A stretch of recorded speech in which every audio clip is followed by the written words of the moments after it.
हरे हरे मटर पर नज़र पड़ते ही मन बरबस ही ललचा जाता है मटर को लेने के लिए। तो चलिए आज हम बनाते हैं मटर का निमोना। तो इसके लिए हमने 2 कप फ्रेश मटर ले लिए हैं, 2 लाल टमाटर ले लिए हैं, धनिया का डंठल ले लिए हैं, 1 लाल मिर्च, 2 हरी मिर्च, 1 छोटा सा टुकड़ा अदरक का, 3 हमने आलू ले लिए हैं, 2 प्याज ले लिए हैं। इन सभी सब्जियों को हमें धोकर काट कर छील कर तैयार कर लेना है। और अब हम आगे चलते हैं मटर का निमोना बनाने की तैयारी में, जो कि बहुत ही टेस्टी बनकर तैयार होता है। तो इसके लिए हमने जो 2 कप मटर लिया है उसको मिक्सी में डालकर पल्स पर ग्राइंड कर लेंगे, क्योंकि हमें इसका बिल्कुल फाइन पेस्ट नहीं बनाना है।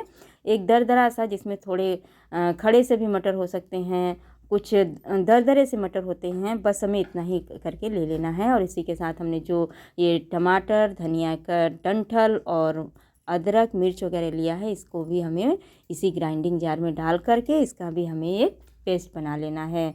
तो इन सब चीज़ों को जब खास करके ये जो धनिया के डंठल होते हैं इसका इस्तेमाल करते हैं तो सब्ज़ी का टेस्ट बहुत ज़्यादा बढ़ जाता है, क्योंकि धनिया के डंठल में इसकी काफ़ी खुशबू बसी हुई होती है। और ये हम टमाटर जो ले रहे हैं वो देसी टमाटर है, इससे भी सब्ज़ी का स्वाद कई गुना बढ़ जाता है। तो इसको हम पहले ग्राइंड कर लेते हैं, फिर हम आगे मिलते हैं।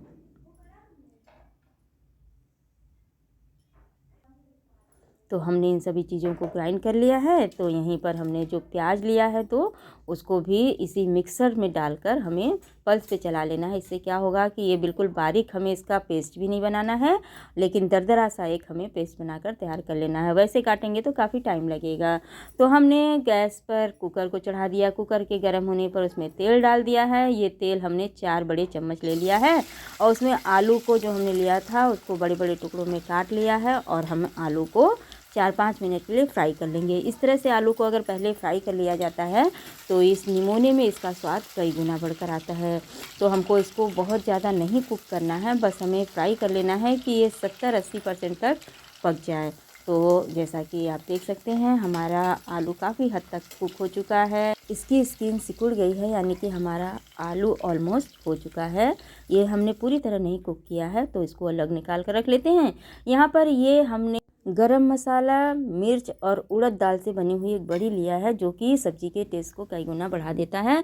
इसको बनाकर साल भर तक स्टोर भी कर सकते हैं। और यहीं पर हमने 1 छोटा चम्मच जीरा डाल दिया। इनके चटक जाने पर 1 छोटा चम्मच हल्दी पाउडर और 1 बड़ा चम्मच हमने धनिया पाउडर डाल दिया है। इन सभी मसालों को हमें पहले भून लेना है अच्छी तरीके से। इस सब्ज़ी में हम बहुत ज़्यादा मसालों का इस्तेमाल नहीं करते हैं फ्रेंड्स, बस हम बेसिक जो मसाले होते हैं उन्हीं का इस्तेमाल करते हैं। तो ये जो हमने प्याज को हल्का ग्राइंड करके लिया था उसको डाल देंगे और इसको हमें बहुत अच्छी तरीके से भून लेना है। प्याज के साथ सारे मसालों को अच्छी तरीके से हमने भून लिया है और हम तेल जो है सेपरेट हो चुका है। तो यहीं पर हमने जो मटर को ग्राइंड करके रखा था उसको भी डाल देंगे और अब सभी मसालों के साथ हमें इस मटर को भी बहुत अच्छी तरीके से भून लेना है, क्योंकि हम मटर को जितना अच्छी तरीके से इन मसालों के साथ भूनेंगे हमारी सब्ज़ी का टेस्ट उतना ही ज़्यादा अच्छा आएगा। तो मसालों को हमें बहुत अच्छी तरीके से भून लेना है। और इन तरह की सब्जियों को बनाने के लिए हमें मोटे तले का बर्तन लेना चाहिए, जिससे कि मसाले या सब्जियां जलने ना पाएँ। तो मटर को हमने बहुत अच्छी तरीके से भून लिया है मसालों के साथ। तो अब यहीं पर हमने जो टमाटर, धनिया के स्टेम, अदरक वाला पेस्ट तैयार किया था जिसमें मिर्च वगैरह भी डाला था, अब इसको भी डालकर हमें बहुत अच्छी तरीके से भून लेना है। इन सब्जियों की हम जितनी अच्छी तरीके से भुनाई करेंगे हमारी सब्ज़ी का टेस्ट उतना ही ज़्यादा बढ़ेगा। इसीलिए कहा कि जो हम बर्तन लेंगे वो मोटी तली का होना चाहिए, जिससे कि सब्ज़ी नीचे से लगने ना पाए, क्योंकि भुनाई करते समय अक्सर क्या होता है कि सब्ज़ी को नीचे से लग जाने का डर होता है। ज़रा सी असावधानी हुई और सब्ज़ी नीचे से लग जाती है। तो मेरी सब्ज़ी काफ़ी अच्छी तरीके से भुनी जा चुकी है। बहुत इस सब्ज़ी को भूनने में कम से कम 5-7 मिनट का टाइम लगा है और हमने बहुत अच्छी तरीके से अपनी सब्ज़ी को भून लिया है। तो यहीं पर हमने जो आलू को फ्राई करके रखा था अब उसको भी डाल देंगे और अब इसको भी थोड़ी देर तक हमें चला लेना है, जिससे कि आलू भी सारे मसालों के साथ अच्छी तरीके से भून जाए। वैसे तो आलू को हमने पहले ही फ्राई कर लिया है, तो इसका टेस्ट तो वैसे ही सब्ज़ी में बहुत अच्छा आने वाला है। इन आलूओं को भी मसाले के साथ हमें थोड़ी देर तक यानी कि 2-3 मिनट तक भून लेना है। इस तरह से जब हम सब्ज़ी बनाते हैं तो उसका स्वाद बहुत ज़्यादा बढ़ जाता है।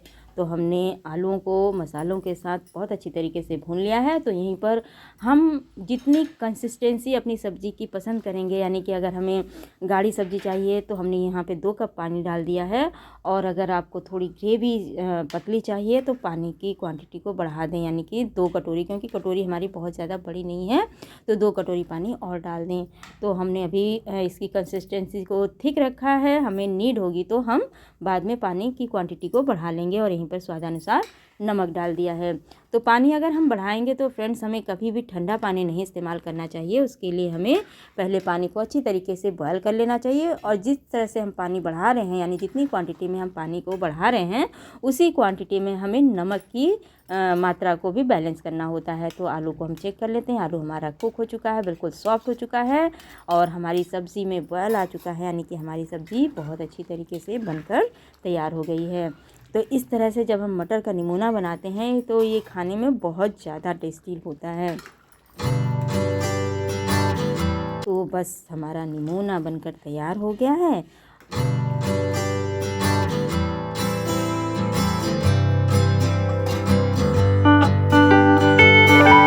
यहीं पर इसको हमें बारीक कटे हरे धनिये से गार्निश कर देना है, और कुछ देर के लिए छोड़ देना है। जैसे ही हम निमोने को छोड़ेंगे, यानी ये थोड़ा ठंडा होगा, तो इसकी कंसिस्टेंसी और ज़्यादा गाढ़ी हो जाएगी। इसीलिए अगर आपको पतली कंसिस्टेंसी चाहिए तो पानी की क्वांटिटी को पहले ही बढ़ा दें। तो इस तरह से हमारा बहुत ही शानदार निमोना बनकर तैयार हो गया है। तो फटाफट से इसकी हम प्लेटिंग कर लेते हैं। ये निमोना सर्दियों की सौगात है फ्रेंड्स। इसको जाती सर्दियों में जब फ्रेश हरे मटर मिल रहे हैं तो इसको बनाना तो बनता ही है। तो इस तरह से हमारा ये बहुत ही शानदार सा मटर का निमोना बनकर तैयार हो चुका है। गर्मा गर्म रोटी या पराठे के साथ ये कंसिस्टेंसी परफेक्ट है, लेकिन अगर हमें गर्मा गर्म चावल के साथ इसका टेस्ट लेना है तो थोड़ा सा पानी की क्वांटिटी को बढ़ा देना पड़ेगा। तो इस तरह से हमारी बहुत ही शानदार ये मटर का निमोना बनकर तैयार हो गया है, जो कि खाने में बहुत टेस्टी होता है।